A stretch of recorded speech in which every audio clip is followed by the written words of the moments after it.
8 is a number that has always been reserved for rather special cars in the BMW catalogue. We've had the Z8 and of course we currently have the i8, but it has been 20 years since we last had an 8 Series. Now, however, there is this. There will be an M8 next year, but for now the top of the new G15 range is the M850i, complete with 4.4 litre turbocharged V8. However, when we arrived in Spain to drive it, we were told that we would have to wait until the following afternoon.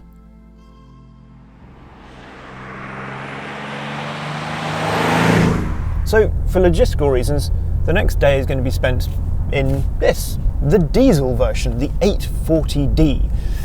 Now, it might not be the engine I was expecting, but we can still talk about things like, well, the looks. And it's quite a sort of appealing looking car, this. It's a big coupe. We're going to have a convertible under 4-door Grand Sport to come in terms of the 8 Series.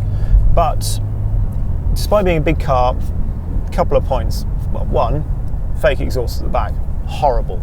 Don't do it. Just, can we get rid of fake exhaust, please? Boot space, very good. We've fitted all the camera gear in the back of here, some pretty big bags actually, and you can fit even more stuff if you fold the rear seats down, which is probably a good idea because as rear seats, this is, well, it's definitely a 2+2.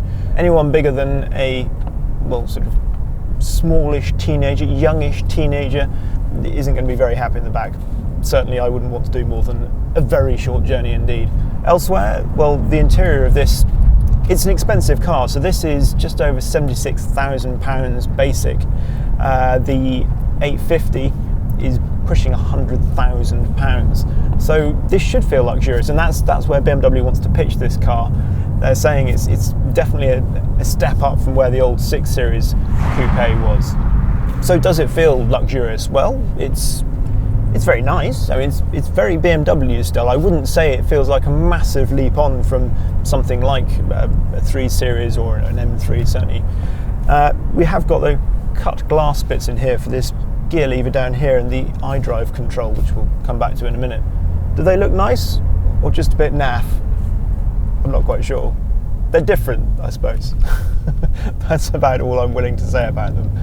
What you can say is that there is a plethora of screens and technology in here. It feels very tech heavy, although I always wonder, perhaps you can answer in the comments below, how much tech do you actually use in a car?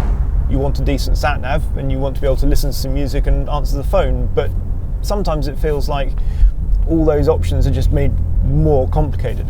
Anyway, we've got iDrive 7 in here and you can customize the various screens in here as you would on your phone. There's also a very clever feature whereby you can put the key onto your phone, only if you're on Android at the moment though. It also means you can actually send that key to another person so that they can access your car. So you could be abroad, send the key to wife or brother or whoever, and they could then go and pick your car up from somewhere, which I like that. That's pretty clever. Certainly anything that means you don't have to carry this around with you is got to be a good thing. Overall, I think the interior doesn't look quite as sharp as, say, the Audi A7, but this big touchscreen up here is nice and visible, and I do like the fact that, unlike Audi, they've kept the big button down here because it makes life so much easier rather than having to try and press a touchscreen whilst you're on the move. iDrive, yeah, still rules for me. Under the bonnet, this 840D has a 3-litre twin-turbo straight-six, giving it 316 brake horsepower, 501 pounds-foot of torque, and a claimed 46.3 mpg on the combined cycle. Our test car also had the optional M-Technic package, which for £2,500 gives you an M-Sport differential, bigger brakes, Bridgestone S007 tyres, and various aerodynamic tweaks to the bodywork, making it visually all but indistinguishable from the petrol V8. Which, yes, we'll get to shortly. But let's have a quick chat about the driving experience of this diesel. We're going to focus mainly on the driving of the petrol, but I think diesel can actually be quite fun. The sound, there's a complete disconnect between the sound if you open the door and hear the sound of the diesel, which is what you expect, a sort of slightly clattery sort of sound, and then actually the sound you get in here, particularly when you put it into sport mode or sport plus, which you can have here, and it sounds pretty good.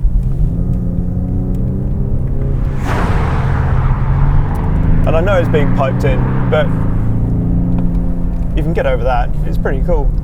The other thing you notice straight away is the rear wheel steering on this. which is standard. It's X-Drive, so we've got four-wheel drive, but it's predominantly rear-wheel drive until it detects it needs some power sending to the front. But the rear-wheel steering is what makes the huge difference, because with a car this big, it just doesn't feel big from behind the wheel. It is extraordinary.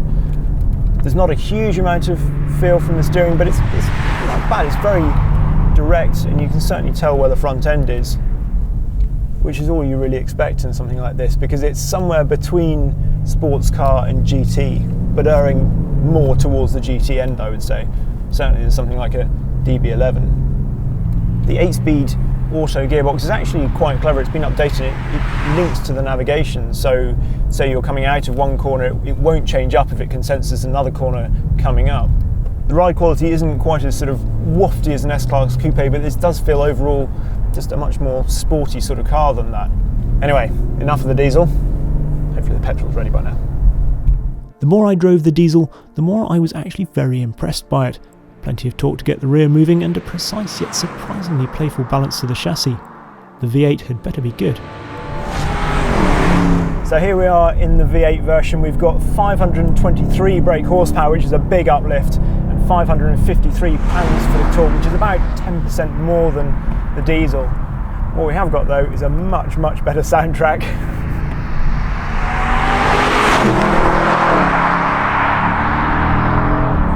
0 to 60 miles an hour, and this is down by over a second to 3.7 seconds, which is flipping rapid, isn't it, really? So we've still got X-Drive, obviously, and we've still got the rear wheel steering. And to be honest, after we recorded the pieces to camera and the diesel, I drove it a bit more, and it's surprisingly good, that diesel. And the chassis actually on this feels pretty much the same, to be honest. Both have got a lovely balance to them. And what I really like, it's something I mentioned when I drove the M5, the latest generation, which has obviously gone four-wheel drive. And whilst in this you can't decouple the front axle and go purely rear-wheel drive, you get the same sort of agility from the fact that this is all-wheel drive. It means they haven't had to sort of be cautious because it's rear-wheel drive. They can give it this agility and use that rear-wheel steer, which turns the wheels up to 2.5 degrees at the back. And if you come up this road, and yes, it's slippery in Spain, but second gear coming into here, a bit tight, and feel the front push, and just, it's really nice. And then through the transition there as well, there's not a lot of steering feel as such, but it's so precise and sort of pointy. You'll obviously have to wait to see a bit how it deals with a really bumpy road back in the UK, but out here it feels surprisingly good, this big car. I know the roads are slippery, but even downhill through a corner like that, just to have a big car moving around and feeling really confident in what it's doing, it's extraordinary, really. As you can tell, I thoroughly enjoyed driving the M850i, and I think it makes a cracking sporting GT car. However, every time I got out of it, the objective part of me couldn't shake the nagging thought that £100,000 does feel like an awful lot of money to pay for one, especially when an M4 competition pack does basically the same job in terms of pace, practicality and kudos, but for a lot less money. I think perhaps the styling of the 8 Series, both inside and out, just needs to be a bit more arresting, a bit more edgy, a bit more wow, a little less 6 Series and a little more i8.